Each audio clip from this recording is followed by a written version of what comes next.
Ladies and gentlemen, brace yourself for an electrifying moment in the world of chess. Today, we are going to witness a match which is creating shockwaves all around the chess universe. Yes, it's true. I am talking about the match which happened between the former world chess champion Magnus Carlsen and Kazakhstan young grandmaster, that is 23 years old Alisher Suleimanov. So let's dive into this match which happened in the round 2 of Qatar event, one of the strongest chess event happening right now, in which Alisher started with the move pawn to d4, to which Carlsen responded with the move knight to f6. Alisher played pawn c4, Carlsen played the move pawn to e6, making it look like that he's going for the Nimzo-Indian defense.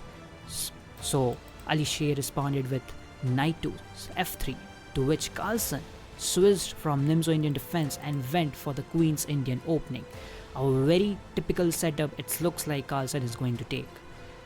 Alisher played pawn to a3, preventing the bishop to give a check to his king, to which Carlsen played a move that is bishop to a6, which is not normally played by any normal player, because mostly when someone plays a move like b6, they develop their bishop usually from the b7 square. But Carlsen decided to play the move bishop to a6. There is a hidden reason behind it, that is, the bishop is attacking the pawn, and to defend this bishop, usually the queen needs to step in. Because if you don't step in with the queen and play a move like pawn e3, this pawn can become a target by playing with the move pawn to d5. When you take this pawn, your castling will becoming little in danger and you will no longer be able to castle the king's side. So to avoid it, Alisher played the move that is queen to c2, to which Carlsen responded with the move bishop to b7. So the whole idea of moving the bishop to a6 was to bring the queen away from the d file, and there is a very good reason to it, because after this Carlsen responded with the move c5, striking in the center. And now if you notice, Alisher cannot advance his pawn because he's not having enough defenders for that pawn. Remember, Carlsen removed Alisher queen from that d file. That was one of the reasons. So to this, Alisher said, okay, no worries, I will advance my another central pawn, and played the move pawn to e4, to which Carlsen responded with pawn takes pawn on the center, to which Alisher, just like a sher, brought his knight towards the center and played knight to d4. And Carlsen now simply developed his bishop, and now he's quite having a good position, good placement with his bishop. To which Alisher simply said, okay, I will step back and move his knight to the f3 square. Carlsen played knight to c6, developing his final minor piece in the game. And Alisher, as he's more concerned in the central control, his still two bishops are yet to be developed. So Alisher firstly attacked Carlsen bishop and saying that you need to go back, you need to step back. Carlsen said, okay, I respect, and Carlsen simply moved his bishop back to the e7 square. It's going all equal, as you can see from the evaluation bar as well. Alisher now developed his bishop from the b2 square. And now Carlsen again played a little typical move. He slides his queen to the b8 square, taking complete command in this diagonal, as you can see. And also in the upcoming move, Carlsen may even centralize his knight, which will not only give activity to his bishop, but also will make his position quite much more stronger. To which Alisher responded with the move rook to d1, taking control over the d file. Carlsen simply opted for the castle, making sure his king becomes safe, but we never know what may happen in the next few moves. Alisher simply developed his bishop to the e2 square and also planning to go for a castle, to which Carlsen responded with the move d6. This is a very famous pawn structure which is usually played when you need to avoid any specific opening, pawn to d6. To which Alisher simply castled his king, also making his king looks much more safer. Carlsen responded with the move rook to c8. What is the idea behind this move? Why does Carlsen like basically accumulating all his pieces towards the queen's side? Because right now Carlsen can't do much activity in the king's side. That's why he's calling out his rook, so that he may in future place his bishop onto the f8 square and also activate his rook in the c5. To which Alisher responded with the move rook to e1. So this whole game planning strategy which Alisher is having is that he's trying to have a lot of pieces toward the center which are getting involved toward the center so that he can strike in the right time, and also he's stopping Carlsen from creating any pawn break in this particular position. To which Carlsen responded with the move bishop to f8, and Alisher simply slided his bishop back as well on the f1 square so that when he will be advancing his pawn to the e5 for the pawn break, the rook will be acting as an extra defender. To which Carlsen also moved his knight to the e7 square, and once the knight moves to the e7 square, you can see there was a little change in the evaluation bar. Why is that? Because yes, Carlsen is making his bishop looks more stronger, but this is a kind of little passive move, you may say, because it is blocking the bishop way. It is also decreasing the control over the d6 square. So definitely knight to e7 was not a very strong move by Carlsen. What was an alternative Carlsen could have gone for? Maybe knight to d7.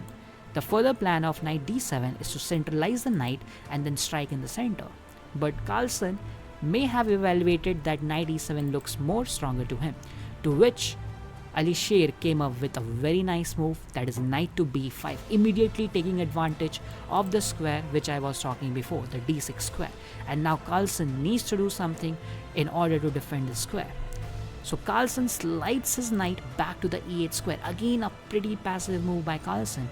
He could have easily defended this pawn by moving his knight to the g6 square, having the control with the bishop, but I think Carlsen was little concerned about the move bishop f6, which may damage his pawn structure, but the real truth is the position is still safer for Carlsen to play. Carlsen played a move that is knight e8, which is passive, but yet it still defends the pawn. To which Alisher now comes up another knight move, and it's again a very good move, knight to g5. What's the idea of knight to g5, everyone? The idea is quite very clear. Alisher wants to do a discover attack by advancing his pawn in the next move, which actually happened, that is pawn to e5. Carlsen thought that everything was under his control when he played knight to g6 because Carlsen is blocking the queen's way, but Alisher said that I am the lion of this jungle, no one can stop me, and he simply went with the move pawn to e5. To which Carlsen responded with the move pawn to d5. And again, as you can see, this is not a very great move because already Carlsen is playing in the backside, like backhand side. So definitely Carlsen right now is in the back foot. Alisher played queen c4, just avoiding the pin of the rook and also bringing the queen to a better square where the queen can quickly slides away to the king side whenever it is required. Carlsen played the move bishop e7, hoping that he's attacking the knight and now the knight will move back. But Alisher said that today he is with a different mindset. He is all in for the attack. And Alisher surprised Magnus for the first time in this game by sacrificing his knight on the f7 square, which is indeed a brilliant move. To which Carlsen was having no other options but to take the knight. So he captured the knight on f7, to which Alisher again came up with a sequence of good moves. He captured the pawn on the d5 square first, and when Carlsen thought, okay, everything is coming under his control, Alisher again surprised and shocked Magnus by another sacrifice, that is rook sacrifice on the d5 square. Again, an amazing gameplay by Alisher and executing the brilliant moves at the exact right moment. To which Carlsen have no other choice but to take the rook.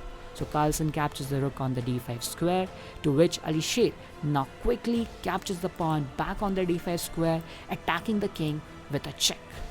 The king slides back, and do you know who is one of the favorite buddy, one of the best friend of the queen? It is actually the knight. The power, the combination of the knight and queen, which they can create, the damage they can create, none other pair of pieces actually can create. So Alisher quickly called his knight to the d4 square with the idea to execute the attack towards the king from the e6 square. And in order to avoid it, Carlsen came up with the move that is knight f4, attacking the queen, also stopping Alisher's knight to reach to that particular square. But Alisher said that it is too late, Carlsen, because now with the move queen f3, Alisher is not only pinning the knight, but now the knight is all in big danger. To which Carlsen responded with the move king to g8. Carlsen said that, okay, I will give up my knight, but my king is more important to me. So Carlsen slided his king to the g8 square, to which Alisher simply captured the knight on the f4.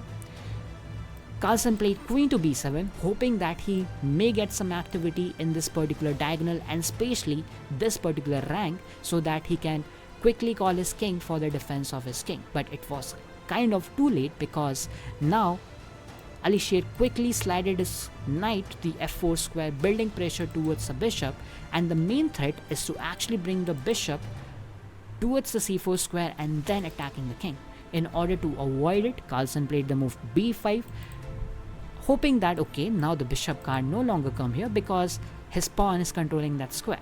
But as I said, Alisher have come up towards this game with a complete different mindset, and he actually sacrificed the third piece, that is bishop on the b5 square.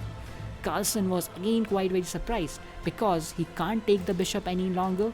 Why he can't take the bishop? Because Alisher can simply recapture the bishop on the e7 square with a check, and after the king goes to the corner square, it's a checkmate in one move, everyone. That is queen to f8, and it's a checkmate. So for that reason, Carlsen realized, okay, he can't take the bishop anymore. So after this move, Carlsen decided to play the move bishop f8, hoping that his queen can now participate towards the defensive of the king. But Alisher went with his plan, gave a check on the c4 square, attacking the king. Carlsen slided his king to the h8 square, to which after Alisher's next move, that is knight h6, Carlsen was actually pretty forced to resign, because I guess he was not ready to get a very humiliating ending in the end. After knight h6 is quite game over, because the next threat is queen f8 checkmate. If Carlsen takes the knight, queen will take the bishop, it will lead to a checkmate, and if the bishop tries to save itself by playing bishop e7, then the queen slides to the f7 square, and then queen g8 is pretty difficult to stop. You may say that, Ayush, wait, the knight can go here and it may stop the checkmate. But there is a very famous checkmate pattern called as smothered checkmate, which Alisher can execute. He can sacrifice his queen in the game, and after the rook takes the queen, it's a checkmate on the f7 square.